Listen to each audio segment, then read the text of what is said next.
প্রিয় আম্বিয়া আমাদের আম্বিয়া, প্রিয় আম্বিয়া আমাদের আম্বিয়া। আলহামদুলিল্লাহি রাব্বিল আলামিন, আসসালাতু ওয়াসসালামু আলা সাইয়্যিদিল আমবিয়াই ওয়াল মুরসালিন, আম্মা বা'দ, ফাআউযু বিল্লাহি মিনাশ শাইতানির রাজীম, বিসমিল্লাহির রহমানির রহিম। আসসালাতু ওয়াসসালামু আলাইকা ইয়া রাসূলুল্লাহ ওয়া আলা আলিকা ওয়া আসহাবিকা ইয়া হাবিবাল্লাহ। আসসালাতু ওয়াসসালামু আলাইকা ইয়া নবিয়াল্লাহ ওয়া আলা আলিকা ওয়া আসহাবিকা ইয়া নূরাল্লাহ। মাদানী চ্যানেলের দর্শকবৃন্দ, দেখছেন অনুষ্ঠান কোনো এক নবীর আলোচনা। আজকেও এই অনুষ্ঠানটি নিয়ে আপনাদের সামনে উপস্থিত হয়েছি। যে যেখান থেকে আমাদের সাথে শামিল হয়েছেন, আপনাদের সবাইকে আমাদের এই অনুষ্ঠানের পক্ষ থেকে অসংখ্য শুভেচ্ছা এবং অভিনন্দন জানাচ্ছি। আসুন শুরুতেই আমার নবীর উপর দরুদ পড়ার কেমন ফাজাইল এবং বরকত তা শুনে নেই। প্রিয় রসুল মা আমেনার বাগানের সুবাসিত ফুল হুজুর পুন্নূর সাল্লাল্লাহু তাআলা আলাইহি ওয়া আলিহি ওয়াসাল্লামের আলিশান ফরমান, যে ব্যক্তি সকালে 10 বার, সন্ধ্যায় 10 বার দরুদ শরীফ পাঠ করবে, কাল কিয়ামতের দিন আমার শাফাআত নসিব হবে। তো খুব ছোট একটি আমল, কিন্তু রিওয়ার্ড, প্রতিদান, সওয়াব অনেক বেশি। দুনিয়াতে সিস্টেম হচ্ছে যত বেশি কাজ তত বেশি মজুরি, তত বেশি বেনিফিট, তত বেশি রিওয়ার্ড, ওয়েজেস। কিন্তু আমার আল্লাহ পাকের কুদরতি ফয়সালা কেমন দেখেন, কুদরতি দয়া কেমন দেখেন, যে কম আমল কিন্তু এর পুরস্কার অনেক বড়, অনেক বেশি। তো বান্দার উচিত যে আমল করতে থাকা, ইনশাআল্লাহ এই আমলের বরকতে তরি পার হয়ে যাবে। সাল্লু আলাল হাবিব সাল্লাল্লাহু তাআলা আলা মুহাম্মদ সাল্লাল্লাহু তাআলা আলাইহি ওয়াসাল্লাম, সালাতাম ওয়া সালামান আলাইকা সাইয়্যিদি সাইয়্যিদি ইয়া রাসূলুল্লাহ। দর্শক, আপনারা জানেন এই অনুষ্ঠানে আমরা নবী এবং রসুলদের জীবনী আলোচনা করার সৌভাগ্য লাভ করে থাকি। আজকে এমন একজন নবীর আলোচনা শুনব, হয়তোবা মাদানী চ্যানেলের দর্শকদের মধ্যেও এমন অনেকেই থাকতে পারেন যে এই নবীর নাম পর্যন্ত অনেকে শুনেননি। তো তিনি হচ্ছেন হযরত দানিয়াল আলাইহিস সালাম। উনি কে ছিলেন? বেশক উনি নবী ছিলেন, কিন্তু কোন বংশের ছিলেন, কোন গোত্রের ছিলেন, সেই সাথে ওনার জীবন চরিত্র কেমন ছিল, ওনার কর্মজীবন কেমন ছিল, আমরা ইনশাআল্লাহুল করিম সেই সম্পর্কে মোবালিকে দাওয়াত ইসলামী থেকে শোনার চেষ্টা করব। আজকে আমাদের সাথে উপস্থিত আছেন আমাদের হাসান ভাই, এবং নাতখা হিসেবে আমাদের মাশাআল্লাহ আসাদ ভাই আছেন। নাতও হবে, আলোচনাও হবে, আপনাদের কল, মেসেজ, হোয়াটসঅ্যাপও অনুষ্ঠানে শামিল করা হবে। আসুন দীর্ঘায়িত না করে একটি কালাম শামিল করে এরপর ইনশাআল্লাহ আজকের আলোচনা দিকে আমরা অগ্রসর হব। সাল্লু আলাল হাবিব সাল্লাল্লাহু আলা মুহাম্মদ।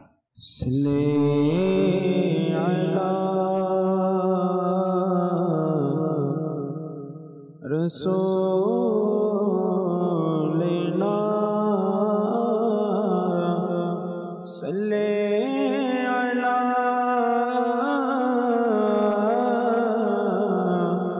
মুহাম্মাদ সাল্লি আলা হাবিবিনা সাল্লি আলা মুহাম্মাদ। हम भी मदीने जाएंगे, आज नहीं तो कल सही आका हमें बुलाएंगे। अज नहीं तो कल सही सल्ले अला हबीबिना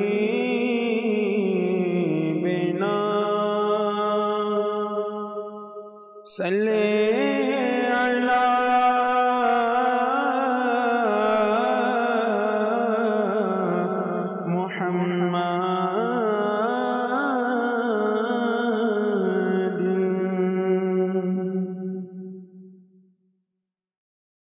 তুমি মোর প্রাণ, তুমি মোর জান,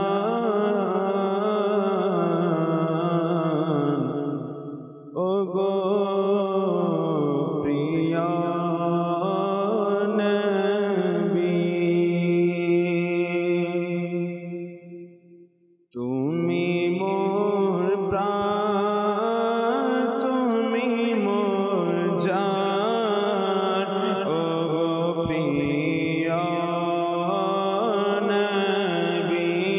তব তরে কুরবানে প্রাণ, তব তরে কুরবানে প্রাণ, ওগো প্রিয় নবী। তুমি মোর প্রাণ, তুমি মোর জান, ওগো প্রিয় নবী। তব তরে কুরবানে প্রাণ, ওগো প্রিয় নবী। কর মোর সব আশা পূরণ, ওগো প্রিয় নবী। আকা কর মোর সব আশা পূরণ, ওগো প্রিয় নবী। দারিদ্রতা থেকে করো ত্রাণ, ওগো প্রিয় নবী। দারিদ্রতা থেকে করো ত্রাণ, ওগো প্রিয় নবী। তুমি মোর জান, তুমি মোর প্রাণ, ওগো প্রিয় নবী। তব তরে কুরবানে প্রাণ, ওগো প্রিয় নবী। মদিনার বীরা হে হৃদয় আমার, বড়ই ব্যাকুল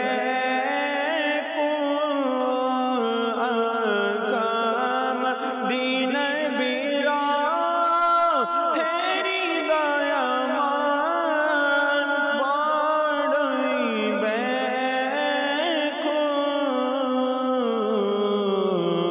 মদিনা দেখা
या नबी तब तारे कुर्बाने प्राण तब तारे कुर्बाने प्राण ओगो प्रिया মাশাআল্লাহ, আসলেই নবী মোদের জান, নবী মোদের প্রাণ। যেই উম্মত এটা ফিল করে নিবে, যে উম্মত এটা অনুধাবন করে নিবে, এটা মনে প্রাণে ধারণ করে নিতে পারবে, ইনশাআল্লাহুল করিম তার দুনিয়া ও আখিরাতে সফলতা অর্জন হবে। আল্লাহ করিম আমাদের সবাইকে প্রিয় নবীর আনুগত্য করার, ওনার মাধ্যমে রব তাআলাকে রাজি করার সেই তৌফিক আমাদেরকে নসিব করুক। আজকে আমরা যে নবীর আলোচনা শুনব তিনি হচ্ছেন হযরত দানিয়াল আলাইহিস সালাম। আসুন সংক্ষিপ্ত আগে পরিচয় শুনে নেই, এরপর ইনশাআল্লাহ ওনার বিস্তারিত আলোচনা আমরা শুনব। জি হাসান ভাই। বিসমিল্লাহির রহমানির রহিম। আল্লাহ পাক যুগে যুগে মানব জাতির হিদায়তের জন্য অসংখ্য নবী, রাসূল, আম্বিয়া কিরামদেরকে জমিনের মধ্যে প্রেরণ করেছেন, যাতে পথহারা পথভ্রষ্ট মানুষরা সঠিক দিশা পায়। বেশক আজকে আমরা যে বিষয়টা নিয়েছি হযরত দানিয়াল আলাইহিস সালাম, ইনার ব্যাপারে পবিত্র কোরআনে পাকের মধ্যে আলোচনা নেই। তো ইনার আলোচনা বস্তুত বিভিন্ন হাদিসা পাকের মধ্যে, বিভিন্ন কিতাবের মধ্যে, বিভিন্ন রিওয়ায়াতের মধ্যে ইনাদের আলোচনাগুলা হয়েছে। আল্লাহ তাআলা পবিত্র কোরআনে পাকের মধ্যে ইরশাদ করেন, হে প্রিয় হাবিব, বহু রসুল এবং নবী পাঠিয়েছি যাদের ইতিবৃত্ত আমি আপনাকে শুনিয়েছি, এবং আরও এমন বহু রাসূল পাঠিয়েছি যাদের বৃত্তান্ত আমি আপনাকে শুনাইনি। কিন্তু এমন অনেকগুলো আছে যেগুলোর বর্ণনা হয়তো আমি আপনাকে শুনাই নাই, কিন্তু আছে, এদের সংখ্যা অনেক বড়। তো আল্লাহ তাআলা নবী রাসূলগণদেরকে দুনিয়ার মধ্যে প্রেরণ করার বিষয়ে এভাবে দিয়েছেন যে এইসব ঘটনাবলী, এই যে কোরআনে পাকের মধ্যে বা বিভিন্ন হাদিসে পাকের মধ্যে ইনাদের ঘটনাবলী যে আলোকপাত করা হয়েছে, বনি ইসরাইলের, নূহ আলাইহিস সালামের, তারপর আরও যারা যারা নবীগণ, হযরত আইয়ুব আলাইহিস সালামের কথা আছে, আরও বিভিন্ন নবীগণের ঘটনা যে বিভিন্ন কিতাবে কোরআনে পাকের মধ্যে তুলে ধরা হয়েছে, এগুলোর মধ্যে আমাদের জন্য কিছু শিক্ষণীয় বিষয় রয়েছে, নসিহত রয়েছে, হেদায়ত রয়েছে, এবং এগুলোর মধ্যে রয়েছে আমাদের জন্য সংশোধনের উপকরণ, মাশাআল্লাহ, যাতে আমরা এদের থেকে, এদের পূর্ববর্তী যারা নবীগণ, এদের কার্যকলাপ কি, এদের উম্মতরা কি করেছে, কেনই বা এদের উপর আযাব অবতীর্ণ হয়েছে, আবার কি কি কারণে অন্যান্য অল্প সংখ্যক উম্মতরা বেঁচে গিয়েছিল, এগুলো আমরা যখন পর্যালোচনা করব, আমরা যখন পড়ব, তখন আমরা বুঝতে পারবো আল্লাহ পাকের হুকুম আহকামগুলো যদি না মানি, আমাদের যুগের বা ওই যুগের যারা নবী রাসূলগণ ছিলেন, যারা পথ দেখাতো, ইনাদেরকে যদি মান্য করা না হতো, তাহলে আল্লাহ পাকের পক্ষ থেকে তাদের জন্য কিরূপ শাস্তি রয়েছে, এবং যারা মান্য করত তারা কিরূপ বেঁচে যেত। আপনি যদি দেখেন হযরত নূহ আলাইহিস সালাতু ওয়াস সালাম, ইনার সময়কার মধ্যে ইনি যখন দাওয়াত দিয়েছিলেন, ইসলামের দাওয়াত দিয়েছিলেন, ইবাদতের দাওয়াত দিয়েছিলেন, অনেকে কিন্তু মান্য করে নাই। পরবর্তীতে দেখা গেল যে ইনারা বন্যার মধ্যে আক্রান্ত হয়ে অনেকে ইন্তেকাল করছে, কিন্তু যারা মান্য করছে এরা বেঁচে গেছে। এভাবে করে আরো অনেকগুলা গোত্র ছিল যারা আল্লাহ পাকের হুকুম আহকাম মেনে আল্লাহ পাকের আযাব থেকে বেঁচে গিয়েছে, কিন্তু অনেকে সেরকম বাঁচতে পারে নাই। ঠিক তেমনি একজন নবী হচ্ছেন হযরত দানিয়াল আলাইহিস সালাতু ওয়াস সালাম। ইনার ব্যাপারে খুব বেশি বিস্তারিত কোথাও আলোচনা নেই, তারপরও বিভিন্ন রিওয়ায়াতের মধ্যে অল্প সংখ্যক ইনার আপনার পরিচিতি এভাবে আসে যে হযরত দানিয়াল আলাইহিস সালাতু ওয়াস সালাম, ইনি জন্মগ্রহণ করেছেন বাইতুল মুকাদ্দাসের আশেপাশে। ইনি বাইতুল মুকাদ্দাসের মধ্যে জন্মগ্রহণ করেছেন। ইনি যে সময় জন্মগ্রহণ করেছেন ওই সময়ে একজন বাদশা ছিল, যার নাম ছিল বখতনসর। ইনার নাম ছিল বখতনসর, এবং ইনারা বনি ইসরাইলের অনুসারী ছিল, অর্থাৎ ইনাদের গোত্রের নাম, ইনাদেরকে বলা হতো বনি ইসরাইল। তো ওই বাদশার যারা গণনাকারী ছিল বা প্রাসাদের মধ্যে, ইনারা বলছে যে খুব শীঘ্রই এমন একজন ব্যক্তির আগমন হবে যে আপনার বাদশাহী এটাকে ধ্বংস করে ফেলবে। একথা যখন বললেন, তখন বাদশাহ বখতনসর এলান করে দিলেন যে এই সময়ের মধ্যে যে ছেলে জন্মগ্রহণ করবে যেহেতু জন্মগ্রহণ করবে এর মধ্যে একজন হলেও তো কি হবে, হযরত দানিয়েল আলাইহিস সালাম হবে। তো দানিয়েল আলাইহিস সালাম কোনটা বা ওই ছেলে কোনটা যেটা বাদশাহী ধ্বংস করে ফেলবে, এটা তো সুনির্দিষ্ট না। তো সেই জন্য ইনি এলান করলেন যে যতগুলা বাচ্চা এই সময়ের মধ্যে হবে সবগুলোকে শিখে কি করে ফেলবে, কতল করে ফেলবে, যেন ওইখান থেকে যে নির্দিষ্ট যে ছেলে যে আমার বাদশাহী ধ্বংস করতে এসেছে সেও যেন কি হয়ে যায়, মারা যায়। এবং ওই সময়ই হযরত দানিয়েল আলাইহিস সালাতু ওয়াস সালাম দুনিয়ার মধ্যে তাশরিফ নিয়ে এসেছে।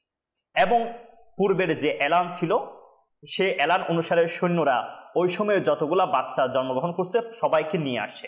ওইখানে দানিয়েল আলাইহিস সালামও ছিল। ইনাকে একটা গর্তের মধ্যে নিক্ষেপ করছে, মানে মেরে ফেলার জন্য। এবং ওই গর্তের মধ্যে একটা সিংহ ছিল এবং একটা সিংহ দম্পতি ছিল। ওইখানের মধ্যে ফেলছে যেন সিংহ এবং সিংহী ওই নবজাতককে কি করে ফেলে, মেরে ফেলে।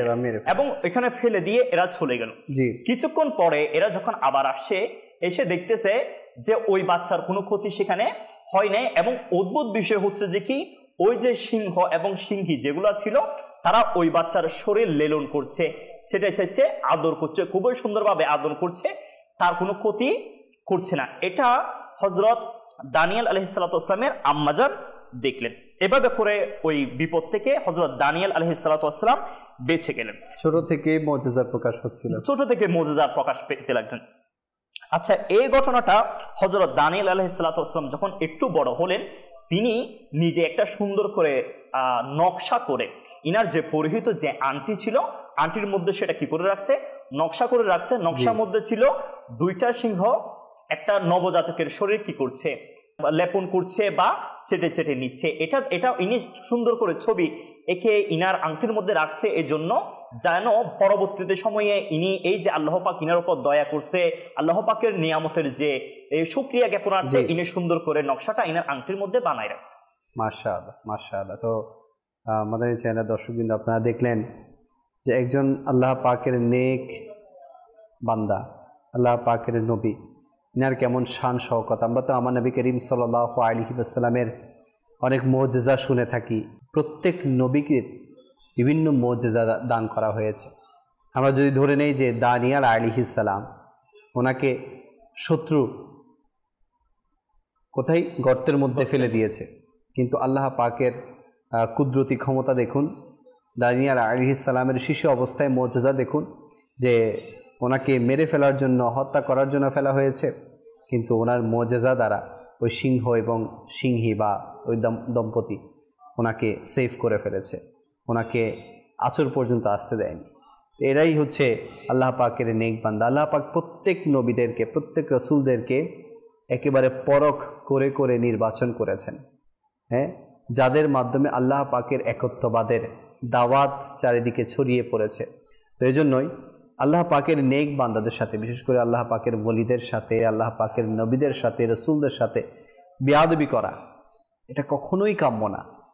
কেননা আল্লাহ পাক আপন বান্দাদেরকে নিরাপদ রাখার ওয়াদা করেছেন, আল্লাহ পাকের নেক বান্দাদেরকে নিরাপদে রাখার ওয়াদা করেছেন। তো এই জন্য যারা, যে সকল হতভাগারা আল্লাহ পাকের নবী, রসুল, সাহাবি, ওলিদের বিরুদ্ধাচারণ করে থাকে, গুস্তাকি করে থাকে, অপমান করে থাকে, বিভিন্ন ধরনের নেগেটিভ কথাবার্তা বলে থাকে, তাদের সতর্ক হওয়া উচিত।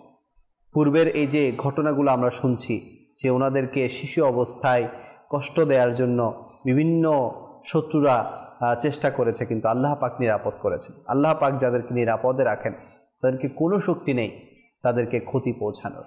আল্লাহ পাক আমাদের সবাইকে হযরত দানিয়েল আলাইহিস সালামের যে আলোচনা আমরা শুনছি, বিশেষ করে ওনার মুজিজা, আল্লাহ পাক এগুলোর উপর আমাদেরও ঈমান রেখে ওনাদের উপর সঠিক সম্মান করার তৌফিক দান করুক। কিছু কল আমাদের দর্শকের আছে, আসুন কিছু কল অনুষ্ঠানে শামিল করি। জি, আমার নাম মোহাম্মদ সোহেল রানা, আমার বাড়ি নীলফামারী। মাশাআল্লাহ, মাদানী চ্যানেলের অনুষ্ঠান কোন এক নবীর আলোচনা, খুব সুন্দর একটি অনুষ্ঠান, খুব ভালো লাগছে। এখান থেকে অনেক নবীর ঘটনা আমরা শুনতে পারতেছি। মাদানী চ্যানেলকে এই ধরনের অনুষ্ঠান উপহার দেওয়ার জন্য অসংখ্য ধন্যবাদ। মাশাআল্লাহ। জি, নেক্সট কল। আমি কিশোরগঞ্জ থেকে আমাদের মাধ্যমে চ্যানেল দেখি আমার কাছে অনেক ভালো লাগে। আজকে যে অনুষ্ঠানে যদি আপনাদের অনুষ্ঠানটা কি অনেক সুন্দর, এই অনুষ্ঠান থেকে আমাদের জন্য দোয়া করবেন, আমাদের সবসময় মাধ্যমে দেখতে পারেন ইনশাআল্লাহ ইনশাআল্লাহ। জি, নেক্সট কল। আমার নাম মোহাম্মদ হোসাইন, আমার বাড়ি সিলেট হবিগঞ্জ। মাদানী চ্যানেলের অনুষ্ঠান কোনো এক নবীর আলোচনা খুবই সুন্দর, আমার খুবই ভালো লাগে। এর মাধ্যমে আমরা অনেক নবীর জীবনী সম্বন্ধে জানতে পারি। আমার জন্য দোয়া করুন। মাশাআল্লাহ। কল করার জন্য আপনাদের সবাইকে অসংখ্য ধন্যবাদ। আবারও আমি হাসান ভাইয়ের কাছে যাব। হযরত দানিয়েল আলাইহিস সালামের আরও কিছু ঘটনা ইনশাআল্লাহ শুনবো। জি দানিয়েল আলাইহিস সালাম সম্পর্কে রাসূল পাক সাল্লাল্লাহু আলাইহি ওয়াসাল্লাম প্রায়শই ইনার যারা সাহাবীগণ ছিলেন ইনাদেরকে বর্ণনা করতেন। তোর মধ্যে হযরত কাতাদা রাদিয়াল্লাহু তাআলা আনহু ছিল, হযরত আবু মুসা আশআরী রাদিয়াল্লাহু তাআলা আনহু ছিল, আরও অনেকে এখানে ছিলেন। তো হযরত কাতাদা রাদিয়াল্লাহু তাআলা আনহু বলছেন যে আমাদেরকে হযরত দানিয়েল আলাইহিস সালাতু ওয়াস সালামের ব্যাপারে বলা হয়েছে যে হযরত দানিয়েল আলাইহিস সালাতু ওয়াস সালাম রাসূল পাক সাল্লাল্লাহু আলাইহি ওয়াসাল্লামের উম্মতদের অনেক প্রশংসা করেছেন। জি, অর্থাৎ ইনি তৎকালীন সময়ে কখনো রাসূল পাক সাল্লাল্লাহু আলাইহি ওয়াসাল্লামের যারা উম্মত দুনিয়ার মধ্যে আসবেন তাদের ব্যাপারে কি করেছেন? প্রশংসা করেছেন এবং বলেছেন এই উম্মতরা এমন নামাজি হবেন যেভাবে নামাজ আদায় করলে হয়তো হযরত নূহ আলাইহিস সালাতু ওয়াস সালামের উম্মতরা বন্যার হাত থেকে রক্ষা পেয়ে যেত, যেভাবে নামাজ আদায় করলে সমুদ কাবিলার লোকরা ভয়ঙ্কর আওয়াজ থেকে নিজেকে বাঁচাতে পারত, এবং যেভাবে নামাজ আদায় করলে তারা আল্লাহ পাকের গজব থেকে নিজেকে বাঁচাতে পারত। হযরত দানিয়েল আলাইহিস সালাতু ওয়াস সালাম ইনি ছিলেন বনী ইসরাইলের যুগে, তৎকালীন সময়ে তখনই ইনি ভবিষ্যৎবাণী করেছেন যে রাসূল পাকের উম্মতরা এইরকম হবে, রাসূল পাকের উম্মতদের নামাজের ধরন এমন হবে, ওই নামাজের কারণেই ইনারা আল্লাহ পাকের রহমত সব সময় পেতে থাকবেন এবং নামাজের কারণে ইনারা সমস্ত ধরনের বিপদ আপদ থেকে নিজেকে হেফাজত রাখতে পারবে। এবং এটাও বলেছেন কাতাদা রাদিয়াল্লাহু তাআলা আনহু বলেন এই মুসলমানদের উপর নামাজ ফরজ করা হয়েছে, আর এই নামাজ হচ্ছে যারা মুমিন বান্দা রয়েছেন ইনাদের আখলাকের চরিত্রের মধ্যে সবচেয়ে একটা উত্তম চরিত্র, অর্থাৎ যারা উম্মতি মুহাম্মদী যারা মুসলমান এদের এই যে নামাজ পড়া এটা তাদের আপনার চরিত্রের মধ্যে সবচেয়ে উত্তম দিক, অর্থাৎ যারা মুমিন বান্দা এরা সবসময় নামাজ কালামে পাবন্দ হবে।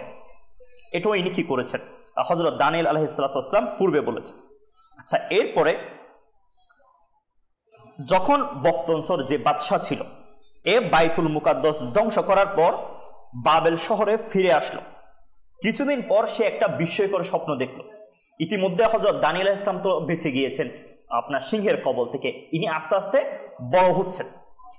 এর মধ্যে ওই বাদশাহ কি স্বপ্ন দেখলো? আচ্ছা, স্বপ্ন যেটা দেখছে এটা কিন্তু ইনি ভুলে গেছে, স্বপ্ন কিন্তু দেখছে কিন্তু বর্ণনা যখন করতে যাচ্ছে তখন তিনার কাছে ওই স্বপ্নগুলা মনে ছিল না, যার কারণে ইনার যারা স্বপ্ন বিশারদ রয়েছেন যারা স্বপ্ন সুন্দরভাবে ব্যাখ্যা করতে পারে ইনাদেরকে ডাকছে এই স্বপ্নের ব্যাখ্যা কি। তো স্বপ্ন যদি মনে থাকে এটা তো একটা ব্যাখ্যা দেওয়া যায়, তিনি বলতেছে আমার কাছে স্বপ্ন এটা কি নাই, মনেই নাই, তো এখন এটার ব্যাখ্যা কিভাবে পাওয়া যাবে? তো তখনকার সময়ে হযরত দানিয়েল আলাইহিস সালাতু ওয়াস সালাম অনেক বড় একজন স্বপ্ন বিশারদ ছিলেন। আল্লাহ পাক ইনাকে এমন দয়া করছে যে ইনি স্বপ্নের খুবই সুন্দর কি দিতে পারেন, ব্যাখ্যা দিতে পারেন। তো ইনাকে ডাকা হলো, তো ইনি বলতেছে আল্লাহ তাআলা তাকে স্বপ্ন সম্পর্কে অবহিত করলেন। তিনি গিয়ে বললেন, হে বাদশাহ, আপনি একটি আকৃতি দেখেছেন যার পায়ের গোড়ালে ছিল মাটির। আপনি একটা কি দেখছেন? একটা আকৃতি, একটা মানুষের আকৃতি দেখছেন যেটা পায়ের গোড়ালে ছিল মাটির, হাঁটু ও রান ছিল রৌপ্যের এবং বক্ষ ছিল স্বর্ণের। ওই যে আকৃতি এটার আপনার পায়ের গোড়ালির নিচেরটা ছিল মাটির, আপনার গোড়ালির উপর এবং রানটা ছিল আপনার রৌপ্যের, এবং এই যে বক্ষ বুকের পাশটা এটা ছিল স্বর্ণের, এবং গর্দানের উপর যে পাশটা এটা ছিল লোহার। বাদশা বলতেছে হ্যাঁ আমি তো স্বপ্ন এভাবেই দেখেছি। এরপরও বলতেছে যে এরপর আপনি যখন ঘাপিয়ে গিয়েছিলেন অতঃপর আল্লাহ তাআলা আসমান থেকে একটি পাথর নিক্ষেপ করেন, ফলে ওই আকৃতিটি ভেঙে চুরমার হয়ে গেল। বলতেছে আপনি এটাও দেখছেন যে আসমান থেকে একটা পাথর নিক্ষেপ করছে, ওই পাথর নিক্ষেপের ফলে আপনার যে আকৃতি যেটা আপনি স্বপ্নে দেখতেছেন এই আকৃতিটা হঠাৎ কি হয়ে গেছে? চুরমার হয়ে গেছে। আচ্ছা, তো বক্তব্য বলছে হ্যাঁ তুমি যে স্বপ্নের ব্যাখ্যা দিলা এটাই আমি দেখছি, এটা একদম অ্যাকুরেট আছে। তো বলতেছে এখন এটার অর্থ কি, আমি কেনই বা এই আকৃতিটা দেখলাম যেটার এক একটা অঙ্গ প্রত্যঙ্গ এক এক রকম। তখন বলতেছে আপনাকে পৃথিবীর প্রভাবশালী বাদশাহের রাজত্বের নমুনা দেখানো হয়েছে। এটা আমাদের জন্য অনেক বড় শিক্ষা। বলতেছে আপনাকে যে আকৃতিটা দেখানো হয়েছে এটা হচ্ছে বাদশাহের রাজত্বের একটা আকৃতি। কারো রাজত্ব ছিল দুর্বল, কারো রাজত্ব ছিল আপনার শক্ত সৌন্দর্য মণ্ডিত, কারো রাজত্ব ছিল মজবুত সুদৃঢ়। মাটি দুর্বলদের আলামত, তামা মাটির চেয়ে মজবুত, তারপর তামার চেয়ে রূপ সুন্দর, এরপর স্বর্ণরূপের চেয়ে অধিক সুন্দর, অতঃপর লোহা হলো আপনার রাজত্বের নমুনা, কেননা তা পূর্বের সকল রাজত্বের চেয়ে বেশি কঠিন। যে পাথরটি আল্লাহ তাআলা উপর থেকে নিক্ষেপ করেছেন, যার ফলে ওই আকৃতিটি টুকরো টুকরো হয়ে পড়েছিল, তা ছিল আল্লাহর কুদরতি শক্তি, যা সকল রাজা ও রাজত্বকে ধ্বংস করে দেবেন। কেবল স্থায়ী থাকবে আল্লাহর রাজত্ব ও হুকুম। বলতেছে আপনি যেটা দেখছেন, তো আপনি যে প্রথমে দেখছেন পায়ের নিচের অংশটা, এটা মাটির, এটা হচ্ছে দুর্বল একটা রাজত্ব। অনেকের রাজত্ব হবে দুর্বল, অনেকের রাজত্ব হবে অনেক আলিশান, বিলাসবহুল একটা রাজত্ব করবে, আবার অনেকের রাজত্ব হবে মজবুত। তো এটাও আমাদেরকে মাথায় রাখতে হবে, আমি যেভাবে দুনিয়াতে চলি না কেন, আরামাইশে চলি না কেন, মানুষকে অত্যাচার করছি, নিপীড়ন করছি, নির্যাতিত করছি, দিন শেষে আমাদের সবাইকে কোথায় চলে যেতে হবে?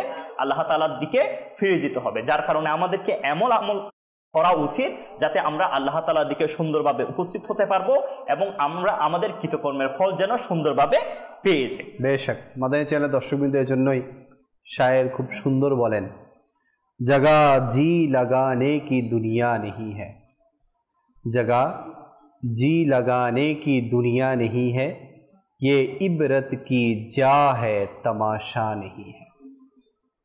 তো এই জন্য আমাদেরও দুনিয়াতে থাকা অবস্থায় আখিরাতের সামান তৈরি করে নেওয়া উচিত। হুজুর বললেন না, যত বড় বাদশাহ হোক না কেন, যত বড় আপনার সম্পদশালী হোক না কেন, যত বড় ক্ষমতাবান হোক না কেন, সবাইকে মৃত্যুর কাছে হার মেনে যেতে হবে।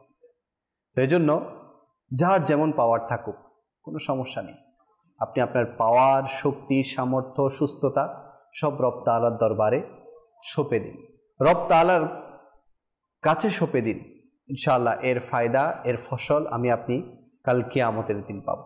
আল্লাহ পাক আমাদের সবাইকে বুঝাও ও আমল করার তৌফিক দান করুক। একটি কালাম নিব, এরপর ইনশাআল্লাহ আলোচনা দিকে আবারও ফিরব। জি আসাদ ভাই।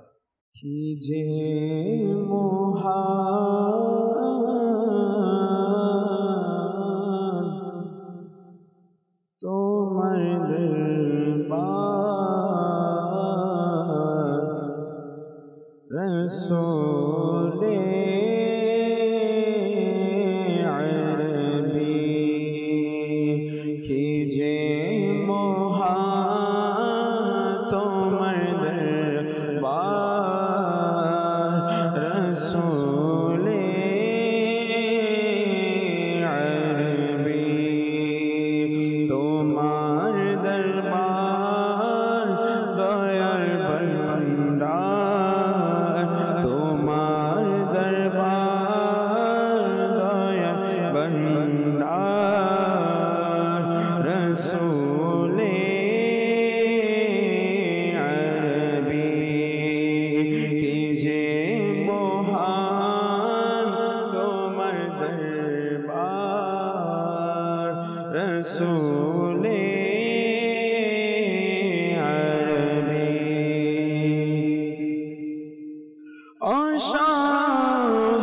অসহায়দের তুমি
যখন আসবো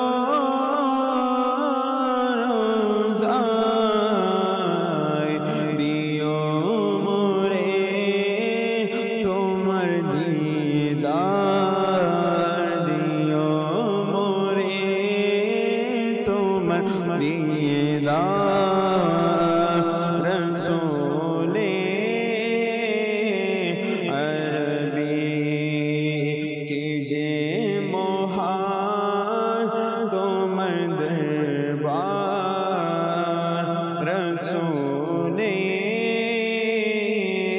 আরবি তোমার দরবার দয়ার ভণ্ডার রসূলে আরবি শূন্য হাতে ফিরেনি কেউ তোমার দরবার হতে শূন্য হাতে ফিরেনি কেউ তোমার দরবার হতে কতই মহান তোমার দরবার রসূলে আরবি কতই মহান তোমার দরবার রসূলে আরবি কি যে মহান তোমার দরবার রসূলে আরবি তোমার দরবার দয়ার ভণ্ডার রসূলে আরবি। মাশাআল্লাহ মাশাআল্লাহ। দর্শকবৃন্দ দেখছেন অনুষ্ঠান কোনো এক নবীর আলোচনা চলছে হযরত দানিয়েল আলাইহিস সালামের। আমরা অনেকটুকু শুনেছি, আবারও যাবো আমাদের হাসান ভাইয়ের কাছে। জিজু, স্বপ্নের ব্যাখ্যা যখন সুন্দরভাবে ওই বাদশাহ যে ছিল পক্তনসর ইনাকে যখন শুনিয়ে দিলেন, জি, তো বাদশাহ ইনার হযরত দানিয়েল আলাইহিস সালামকে খুবই পছন্দ করলেন এবং নিজের কাছে রাখলেন, যাতে গুরুত্বপূর্ণ যে স্বপ্নগুলো আছে বা সুন্দর সুন্দর পরামর্শ নিতে পারেন। কিন্তু জানতেন না যে উনি হযরত দানিয়েল না, আলাইহিস ইনি সালাম। তো জানে না, ইনি জানে যে একজন হয়তো স্বপ্ন বিশারদ এবং খুবই সুন্দর স্বপ্নের ব্যাখ্যা করছে, ইনার মনে ধরেছে। জি। তো এভাবে গুরুত্বপূর্ণ পরামর্শ করার জন্য ইনাকে সাথে করে রেখে দিছে এবং ইনাকে একটা গুরুত্বপূর্ণ পদও প্রদান করছে। এখন যখন দেখতেছে হযরত দানিয়েল আলাইহিস সালামের সাথে বাদশার একটা ভালো সম্পর্ক হয়ে গেছে, মন্ত্রী পরিষদের বা ওই সভাসদের অন্যান্য যারা সদস্য ছিল ইনাদের জিনিসটা পছন্দ হয় নাই। বলতেছে মানে আমাদের সবার উপর এই ব্যক্তিটাকে কি দিচ্ছে, প্রাধান্য দিচ্ছে। আমরা এত বছর ধরে এখানে আসি, হঠাৎ করে কুত থেকে উড়ে এসে জুড়ে বসছে, বাদশার একদম খুবই কাছাকাছি চলে আসছে। এই জিনিসটি ইনাদের কাছে কি হয়নি, পছন্দ হয়নি, যার কারণে ইনারা সকলে মিলে একত্রিত হয়ে হযরত দানিয়েল আলাইহিস সালাম সম্পর্কে বিভিন্ন কুৎসা রটনা করলেন, যাতে করে বাদশার চোখে ইনি কি হয়ে যায়, দোষী হয়ে যায় এবং ইনাকে যেন শাস্তি প্রদান করে। এবং এরকমই হলো। ইনি ওই যারা ব্যক্তিগণ ছিলেন ইনারা হযরত দানিয়েল আলাইহিস সালাম সম্পর্কে বিভিন্ন ঘটনা রটিয়ে দিলেন, যার কারণে বাদশা কি হয়ে গেল, রাগান্বিত হয়ে ইনাকে আবার গর্তের মধ্যে নিক্ষেপ করলেন। এবং সেখানে আবার পূর্বে যেরকম ছিল, অর্থাৎ ইনার সম্ভবত আপনার বিচারের যেটা ধরন এটা এরকমই ছিল। মানে ইনার কাছে একটা বাতের মধ্যে আসছে, ইনার কাছে মানে পালিত কতগুলো পশু ছিল, সিংহ বাঘ এই টাইপসের। মানে ইনি যখন শাস্তি দেওয়ার দরকার পড়তো ওই সিংহ বাঘ ইনার পশুদের কাছে ছেড়ে দিত। এক এক সময়ের এক এক যুগে এক একভাবে শাস্তি প্রদান করা হতো। তো আবারও ওই গর্তের মধ্যে ইনাকে নিক্ষেপ করা হয়েছে। তো ইনি তো জানতো না, বাদশাহ তো জানতো না যে পূর্বে যে বাচ্চাটাকে নিক্ষেপ করছে ইনি যে দানিয়েল ইসলাম, এটা তো জানতো না। আচ্ছা, দ্বিতীয়বারের মতো যখন আপনার বাঘের কাছে নিক্ষেপ করা হয়েছে, পরক্ষণে যারা সৈন্যরা ছিল এরা তো নিক্ষেপ করে চলে গেছে। কিছুক্ষণ পরে যখন আসে দেখতেছে যে ব্যক্তিকে এরা ফেলছে হযরত দানিয়েল ইসলাম, ইনি এক পাশে নামাজ পড়তেছে, অপর পাশে যে সিংহ বাঘ যেগুলো ছিল এগুলো বসে আছে। ইনারা তাজ্জব হয়ে গেলেন, বলতেছে কিরে এরা কিছু করতেছে না কেন, ইনারা অবস্থা দেখছে হয়তো বাঘদের এখন ক্ষুধায় পরবর্তীতে হয়তো আক্রমণ করবে এরকম। তো এভাবে কয়েকটা দিন চলে গেল, চলে যাওয়ার পর হযরত দানিয়েল আলাইহিস সালাতু ওয়াস সালামের ক্ষুধা চলে আসলেন। ইনি আল্লাহ তাআলার দরবারে ফরিয়াদ করলেন যেন ক্ষুধা নিবারণের ব্যবস্থা হয়ে যায়, কিন্তু ওইখানে তো কোনো খাবার দিচ্ছে না, যেন গায়েবীভাবে কোনো একটা বন্দোবস্ত হয়ে যায়। তখন আল্লাহ পাক অপর এক প্রান্তে সিরিয়ার একজন আম্বিয়া ছিল, ইনার নাম ছিল হযরত আরমিয়া আলাইহিস সালাতু ওয়াস সালাম। ইনার কাছে পয়গাম পৌঁছালেন যে অমুক জায়গার মধ্যে আমার একজন নবী আছেন, আম্বিয়া আছেন, ইনার কাছে তুমি কি পৌঁছাও, খাবার পৌঁছাও। তো হযরত আরমিয়া আলাইহিস সালাতু ওয়াস সালাম বলছে যে হে আল্লাহ পাক, আমি তো অনেক দূরে, আমি আছি বাইতুল মুকাদ্দাসের এখানে, আর আরমিয়া হযরত দানিয়েল আলাইহিস সালাতু ওয়াস সালাম এখন বর্তমানে আছেন ইরাকের জমিনে। আমি হঠাৎ করে বাইতুল মুকাদ্দাস থেকে ফিলিস্তিন থেকে ইরাকে কেমনে যাব? তো বলতেছে এটা নিয়ে তোমার টেনশন করা লাগবে না, তুমি খাবার প্রস্তুত করো, যথাসময়ে তোমার কাছে একজন মানুষ, একজন ব্যক্তি পৌঁছবে। তো ইনি খাবারের ব্যবস্থা করলেন, খাবার দাবার তৈরি করলেন, এবং আল্লাহ পাকের পক্ষ থেকে একজন ফেরেশতা হযরত আরমিয়া আলাইহিস সালাতু ওয়াস সালামের কাছে আসলেন। আরমিয়া আলাইহিস সালাতু ওয়াস সালামকে এবং খাবার সহ হযরত দানিয়েল আলাইহিস সালাতু ওয়াস সালামের কাছে পৌঁছে গেলেন। দানিয়েল আলাইহিস সালাতু ওয়াস সালাম হঠাৎ করে ইনাকে দেখে জিজ্ঞেস করছে যে আপনি এই গর্তের মধ্যে কেমনে আসলেন?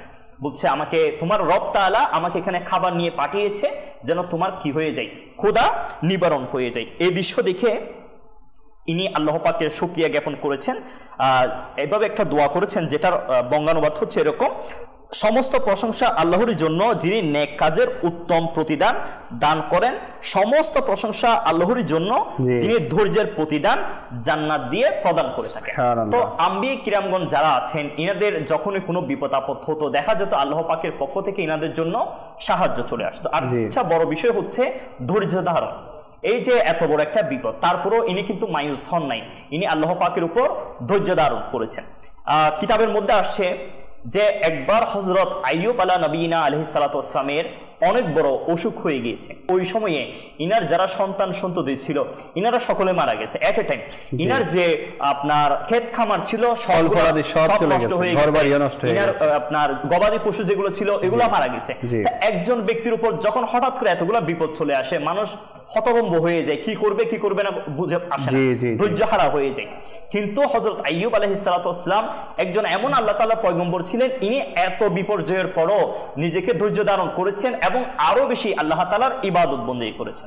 তা একদিন ইনাকে ইনার স্ত্রী বলছে যে আপনার আগের যেটা সময় ছিল, আপনার কাছে সন্তান সন্ততি ছিল, ফল ফলাদি ছিল, গবাদি পশু ছিল, আপনি সুস্থ শরীরে ছিলেন, ওই সময়টা বেশি সুখের ছিল, অর্থাৎ যখন আপনি সুখে ছিলেন, নাকি এখনের সময় যে এই যে আমাদের বিপর্যয় চলছে এখন আপনার কাছে ভালো লাগতেছে?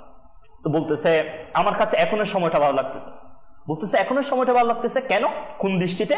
বলতেছে আগে আমি সুখে ছিলাম, আমার কাছে ফল ফলাদি ছিল, সন্তান সন্ততি ছিল, খুবই সুন্দর ইবাদত করতে পারতাম, কিন্তু এখন আমি যখন অসুস্থ হয়ে গেছি আমার কাছে কোনো কিছু নাই, কিন্তু আমার কাছে এই জিনিসটা সবচেয়ে বেশি আনন্দ লাগতেছে যে আল্লাহ তাআলা আমাকে প্রতি 24 ঘন্টা অন্তর অন্তর আমাকে আমার শরীরের অবস্থা জিজ্ঞেস করেন যে হে আইয়ুব তোমার এখন শরীরের অবস্থা কি। বলতেছে ওই জিনিসটা আমি চিন্তা করতে করতে আমার 12টা ঘন্টা চলে যায় যে আল্লাহ তাআলা আমার কি করেছেন, কুশলাদি জিজ্ঞেস করেছেন, আমার সম্পর্কে জিজ্ঞেস করেছেন। বলতেছে বাকি 12 ঘন্টা আমি এই চিন্তায় বিমূঢ় হয়ে যাই যে আল্লাহ তাআলা আমাকে আবার 12 ঘন্টা পরে কি দিবেন, আমাকে আমার কুশলাদি জিজ্ঞেস করবেন, আমার শরীরের অবস্থা সম্পর্কে জিজ্ঞেস করবেন। তো এই জিনিসটা থেকে আম্বিয়া কিরাম আলাইহিমুস সালাতু ওয়াস সালামের থেকে হযরত দানিয়েল আলাইহিস সালাতু ওয়াস সালামের জীবনী থেকে আমরা এই বিষয়টা উপলব্ধি করতে পারলাম, যখনই আমরা কোনো একটা বিপদের সম্মুখীন হব আমরা আল্লাহ তাআলার দরবারে আরো বেশি দোয়া করব, নামাজের মাধ্যমে, জিকিরের মাধ্যমে। আল্লাহ তাআলার যারা নবীগণ রয়েছে, নবীগণের মাজার যদি আশপাশে থাকে ইনাদের মাজার শরীফ জিয়ারতের মাধ্যমে, যদি নবীগণের মাজার পাওয়া না যায় তাহলে সাহাবীদের মাজারের মাধ্যমে, আউলিয়া কিরামের দরবারে উপস্থিত হওয়ার মাধ্যমে আমরা আল্লাহ তাআলার দরবারে ফরিয়াদ করব ইনশাআল্লাহুল কারীম। ওই মুবারক হাস্তিগণের উসিলায় আল্লাহ তাআলা আমাদেরকে যে সমস্ত আমাদের উপর বিপর্যয় চলবে আসছে সেগুলো থেকে হেফাজত করুন। মাশাআল্লাহ, এখান থেকে এটাও প্রতীয়মান হয় হাসান ভাই, যে ব্যক্তি আল্লাহ পাকের কাজে ব্যস্ত হয়ে যায় আল্লাহ পাক তার কাজ সমাধান করে দেন। আসলে এটা বাস্তব প্রমাণ। হযরত দানিয়েল আলাইহিস সালাম, হ্যাঁ, উনি আল্লাহ পাকের ইবাদতে মশগুল ছিলেন। আল্লাহ পাক গায়েব থেকে, অদৃশ্য থেকে কিভাবে খাবারের ব্যবস্থা করে দিয়েছেন সেটা আল্লাহ পাকই ভালো জানেন। আর আরেকটা বিষয় হচ্ছে আল্লাহ পাক চাইলে কি না পারেন, আল্লাহ পাকের কুদরতি ক্ষমতায় কি অসম্ভব আছে? দুনিয়াতে কোনো কিছু এমন অসম্ভব নাই যেটা আল্লাহ পাকের কুদরতি ক্ষমতায় হয় না।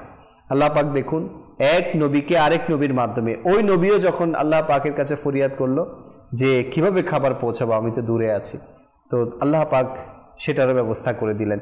তো এজন্য আল্লাহ পাকের নেক বান্দাদেরকে ভালোবাসা উচিত, সেটা হোক আল্লাহর নবী, সেটা হোক আল্লাহর রসুল, সেটা হোক আল্লাহর ওয়ালি। আল্লাহ পাকের যারা নেক বান্দা এরা কিন্তু এমনিতে নেককার হয় না, এরা কিন্তু আল্লাহ পাকের খাস মাহবুব বান্দা এমনিতে হয় না। আল্লাহ পাকের ইবাদত করে করে, আল্লাহ পাকের নফল ইবাদত করে করে আল্লাহ পাকের কাছে চলে আসে। আমি আপনি তো আল্লাহ পাকের নেক বান্দাদের মধ্যে সামিল হতে পারিনি এখনো, কিন্তু তারা কিভাবে আল্লাহ পাকের নেক বান্দার মধ্যে সামিল হয়েছে, তার আর আমার মধ্যে কি ডিফারেন্স আছে, কি পার্থক্য আছে? হ্যাঁ, অবশ্যই আছে। যারা আল্লাহ পাকের নেক বান্দা তারা আমাদের চাইতে অনেক বেশি আমলদার। যারা আল্লাহ পাকের নেক বান্দা তারা আল্লাহ পাকের ইবাদতকে প্রাধান্য দিতে গিয়ে নিজের সমস্ত নফসিয়াত, নফসির আপনার যত খাইশাত আছে, নফসের যত আকাঙ্ক্ষা আছে সেগুলোকে কুরবান করে দিয়েছে। নফস যেদিকে বলে তার উল্টো দিকে তারা চলে। এই জন্যই তারা আল্লাহ পাকের নেক বান্দার সামিল হয়ে যায়। তো এই জন্য যারা আল্লাহ পাকের নবীদের গুস্তাখি করে তারা অনেক বেশি হতভাগা, অনেক বেশি হতভাগা। আল্লাহ পাক আমাদের সবাইকে আল্লাহ পাকের নেক বান্দাদের গুস্তাখি করা থেকে হিফাজত করুক। এই যে আমরা দেখি যখন নবীদের আলোচনা পড়ি তখন যুগে যুগে, প্রত্যেক নবীদের যুগে যুগে যারা বড় ক্ষমতাধর ছিল, যারা অমুসলিম ছিল, তারা আল্লাহর নবীদের সাথে বেশি বেয়াদবি করত। নিজের ক্ষমতা বলে, নিজের অহংকারে, নিজের যে ক্যাপাবিলিটি, স্টেটাস, এগুলোর কারণে তারা আল্লাহ পাকের নবীদের সাথে দুশ্মনী করত। তো আজকেও আমরা দেখি যে অনেকেই আল্লাহ পাকের নবীদের সাথে দুশ্মনী করতে চায়। মনে রাখবেন, আল্লাহ পাকের নবীদের সাথে সাধারণত আল্লাহ পাক হাদিসে কুদসির মধ্যে বলে দিয়েছেন যে যারা আমার ওলিদের সাথে দুশ্মনী করবে তাদের সাথে আমি যুদ্ধ ঘোষণা করি। তো সেখানে নবী তো অনেক উপরের কথা, হ্যাঁ, সেখানে নবীরা তো অনেক শ্রেষ্ঠত্বের অধিকারী। কিভাবে আমরা নবীদের সাথে গুস্তাখি করব? আল্লাহ পাক আমাদের সবাইকে, আমাদের আল আহালকে, আমাদের যত উত্তরাধিকারী আসবে সবাইকে আল্লাহর ওলি, আল্লাহর নবী, আল্লাহর রসুলদের প্রতি ভালোবাসা অন্তরে ধারণ করার তৌফিক দান করুক। এটার মধ্যেই কামিয়াবি। আলহামদুলিল্লাহ, দাওয়াত ইসলামী, আজকে দাওয়াত ইসলামী এই মাদানী চ্যানেলের মাধ্যমে এমন অনেক নবীদের আলোচনা আমাদেরকে পড়ার, শোনার ব্যবস্থা করে দিয়েছে যে সকল নবীদের নাম পর্যন্ত আমরা জানতাম না। আপনারা দেখবেন যে সকল নবীদের জিন্দিগির মধ্যে এটা পাওয়া যায়। তারা অনেক কষ্ট সহ্য করেছেন, অনেক বিপদের সম্মুখীন হয়েছেন, কিন্তু আল্লাহ পাকের স্মরণ তারা ছাড়েনি, আল্লাহ পাকের জিকির তারা ছাড়েনি, আল্লাহ পাকের ইবাদত তারা ছাড়েনি।